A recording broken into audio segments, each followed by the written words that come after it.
அர்ஜுனருக்கு லிகிதம் எழுதி அனுப்பிச்சார். லிகிதம் எப்ப போய் சேருதுன்னு தெரியல. செல்போன் இப்ப இருக்கிற மாதிரி செல்போன் எங்கிருந்து பேசினாலும் எப்ப வேணாலும் கேட்கலாம் அப்படிங்கிற லெவல்ல அன்னைக்கெல்லாம் இல்ல. கடிதம் தான் அனுப்பிச்சிட்டு இருந்தாங்க. இப்ப செல்போன் வந்துருச்சு.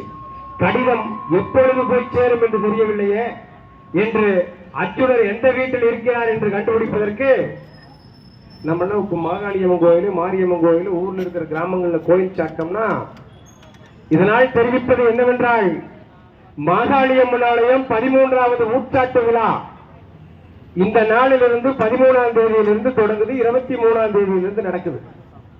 அனைத்து பெருமக்களும் ஊர் ஊரால் தோரணம் கட்டியாச்சு, ஊர் சுத்தி சோறு செஞ்சாச்சு, மினி முடிக்கியாச்சு. யாரும் ஊருக்கு வெளியே போயாதீங்க, எல்லாரும் ஊருக்குள்ளேயே இருக்கணும், நல்லது கெட்டதுக்கெல்லாம் எதுக்கும் போகக்கூடாது, ஊருக்குள்ள இருக்கணும்னு சொல்லி போட்டு எங்க ஊர்ல தண்டூரா போடுவாங்க.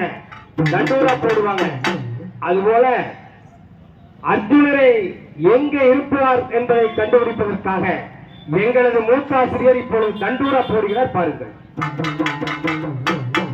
இதனால் தெரிவிப்பது என்னவென்றால் தர்ம பூபதியார் சாப்பிட்டு இழைப்பாரி தாம்பூலத்தனம் தரி